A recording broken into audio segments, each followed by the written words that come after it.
বন্ধুরা, আজকের আমি আপনাদের একটা নতুন জিনিস করে দেখাবো।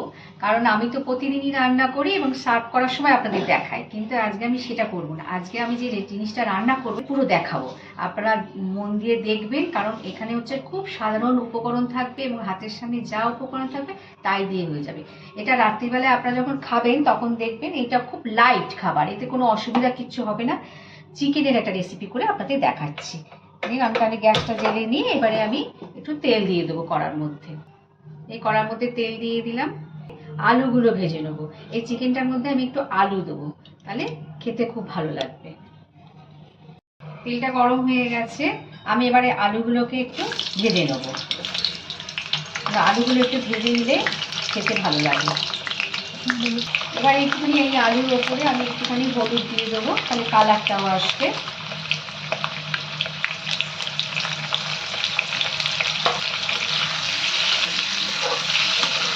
এখন তো সবই নতুন আলু উঠেছে, সেই জন্য একটু ভেজে নিয়ে করলে তাড়াতাড়ি সেদ্ধ হয়ে যাবে। ভাজা ভাজা মতো হয়েছে, এবার আমি তাহলে আলুগুলো তুলে নিই। হলুদটা দেওয়ার জন্য আলুর কালারগুলো কত সুন্দর হয়েছে, এবং এটা যখন মাংসের সঙ্গে কষা হবে না তখন খুব ভালো টেস্ট হবে এটা। এবারে আমি এর তেলটার মধ্যে আর একটুখানি তেল দেবো, কেন মাংসটা 1 কেজি নিয়েছি, ওই জন্য একটুখানি তেল দিয়ে দিলাম। দিয়ে এর মধ্যে আমি ফোড়ন দেবো, তেজপাতা ফোড়ন দেবো। আর এখানে আমি গোটা গরম মশলা যে থাকে, লবঙ্গ, দারচিনি, এলাচ, ওগুলো থেতো করে নিয়ে ফোড়নে দিয়ে দিলাম। ফোড়নের থেকে একটা সুন্দর গন্ধ বেরোচ্ছে। পেঁয়াজগুলো আমি দিয়ে দিচ্ছি। এবার আজটা না মিডিয়ামে করে দিই, আর তেলটা খুব গরম হয়ে যাচ্ছে। পেঁয়াজগুলো সব দিয়ে দিলাম। এবার একটু পেঁয়াজটা কালার চেঞ্জ হওয়া পর্যন্ত আমি পেঁয়াজগুলোকে একটুখানি নেড়ে নেব। এবার টমেটোটা দিয়ে দিই এর মধ্যে। টমেটোটা দিয়ে আমি একটুখানি নুন দেবো। নুনটা দিলে পেঁয়াজটাও গলে যাবে আর টমেটোটাও একটু গলে আসবে। আমি যা কিছুই করছি খুবই তাড়াতাড়ি করার জন্য, হয়তো হাতে সময় নেই, তাড়াতাড়ি রান্না করতে হবে, রাত্রি হয়ে গেল, যেমন আমারই আজকে রান্না করতে করতে অনেক রাত্রি হয়ে যাচ্ছে। তো সেই ক্ষেত্রে হয় কি, এরকম টুকিটাকি জিনিস, এই টিপসগুলো মেনে চললে হয়ে যায়। একটু নুন দিয়ে দিলে টমেটোটা গলে যাবে তাড়াতাড়ি, পেঁয়াজটাও সেখানে গলে আসবে তাড়াতাড়ি। দেখুন লাল লাল হয়ে এসছে পেঁয়াজটা। আজকে আমার এমনি জোরেই আছে, কড়াটা আমার একটু মোটা কড়া, ওই জন্য আমি আঁচটাকে একটু জোরেই রেখেছি। পাতলা করা হলে কিন্তু আঁচটা মিডিয়ামে করে দেবেন, নাহলে কিন্তু পেঁয়াজ সব পড়ে যাবে। বেশ লাল লাল হয়ে গেছে। এবারে আমি এর মধ্যে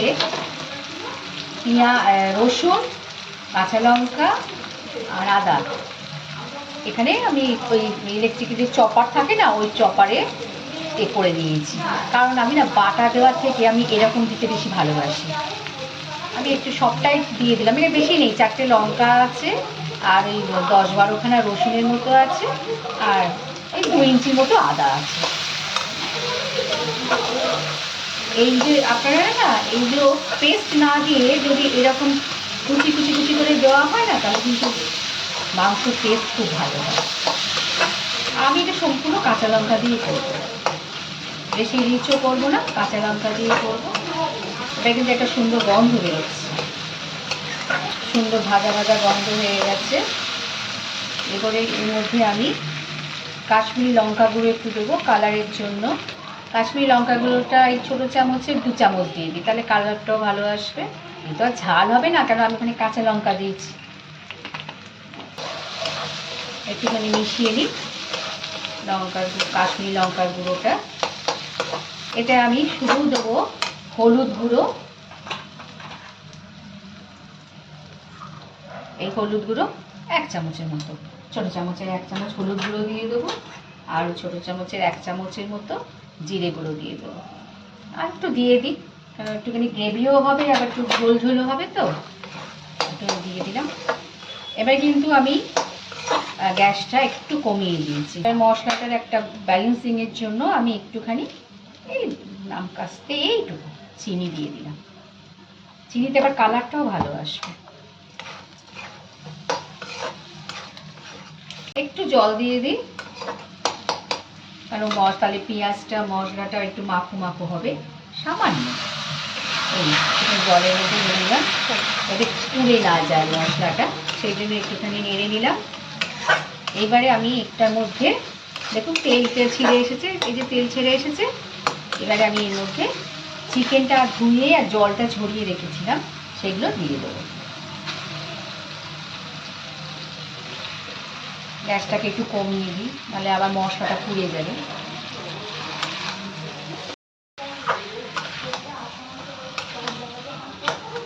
বাদ বাকি যে চিকেনটা আছে সেটা দিই।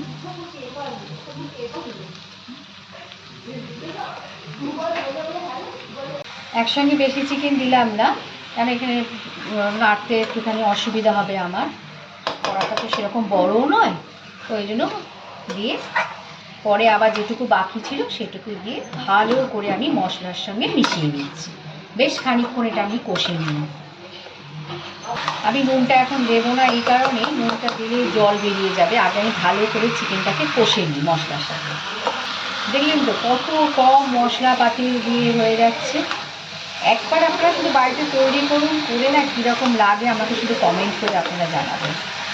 আপনারা বুঝতে পারছেন না, কিন্তু এখানেই এত সুন্দর গন্ধ হচ্ছে যে কাঁচা লঙ্কার একটা সেন্ট, এটাই হচ্ছে একটা মানে ভালো জিনিস। আমি একটুখানি কাঁচা লঙ্কাই প্রেফার করি সমস্ত তরকারি বলুন বা মাংস রান্নায় বলুন। আমি এমনকি মাটন করলেও কাঁচা লঙ্কাটাই একটুখানি বেশি দিই, গুঁড়ো লঙ্কাটা আমি এটা খুব একটা করি না। এইবারেতে আমি নুন দিয়ে দেবো, নুনটা স্বাদ মতো বা পরিমাণ মতো দেবে। আমি এই ছোটো চামচে 1.5 চামচের মতো দিয়ে রাখি, তারপরে আমি টেস্ট করে তারপরে আমার দেবো। নুন বেশি হয়ে গেলে আমার আর কিছু করা থাকবে না তখন, সেই জন্য একটু 1.5 চামচের মতোই দিলাম। এবার একটু ভালো করে নুনটা মিশিয়ে নেব। কমিয়ে দিলেই কিন্তু জল ছাড়তে শুরু করছে। আমি এখন চাপা দিয়ে দিই, আর গ্যাসটা সিমেই করে রেখে দিয়েছি। তো এবার চাপা দিয়ে দিলাম, তো এবারে আস্তে আস্তে জল বেরোক। এটা আমি মাঝে মাঝে খুলে খুলে দেখবো। তো এবার চাপা দেওয়াতে কি হবে, জলও বেরোবে, আর আঁচটা আমি একদম সিমে করে দিয়েছি। এবার জলটা বেরোক হোক, তারপরে আমি আপনাদের কাছে আবার আসবো ফিরে। তো দিয়ে দিয়েছি। এবারে আপনাদের সাথে গল্প করতে করতে এইদিকে আমি একটুখানি গরম জল বসিয়ে দিলাম। চিকেনটাতে আমি একটু গরম জল দেবো, তাহলে চিকেনটা হয়ে যায় না, কিরকম একটা ছিটকে যায়, ওরকম হবে না। চিকেনটাতে একটু গরম জল দেবো। দেখি 10 মিনিট তো হয়ে গেল, কতটা জল বেরিয়েছে দেখি। ওদিকে একটু কাজ সেরে এলাম, আবার রাত্রিরও হয়ে যাচ্ছে, তো কাজটা সেরে এলো। হ্যাঁ, অনেকটাই জল বেরিয়ে গেছে। আমি কিন্তু একদম জল দিইনি।